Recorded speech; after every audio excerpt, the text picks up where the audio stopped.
আমার পেটটা এতটাই বড় ছিল যে যে কোনো জামা পরলেও সেটা বেরিয়ে যেত। রাস্তার সব মেয়েরা আমাকে দেখে হাসাহাসি করতো। আমার সাথে কেউ বন্ধুত্ব করতো না। আমার খুব দুঃখ লাগতো। আমি খুব কান্নাকাটি করতাম।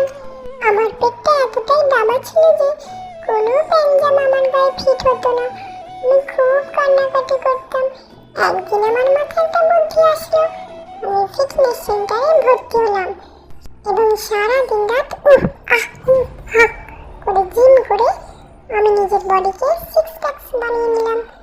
তারপর যে সমস্ত মেয়েগুলো আমাকে দেখে হাসছিল তারা আমার বডি দেখে অবাক হয়ে গেল এবং আমার সাথে বন্ধুত্ব করবে বলে এগিয়ে আসলো এবং আমি খুব মজা পেয়ে তাদেরকে দেখে হাসতে লাগলাম। বন্ধুরা, তোমরাও চেষ্টা করো বন্ধুরা, তোমরাও ঠিক পারবে কাজ করতে।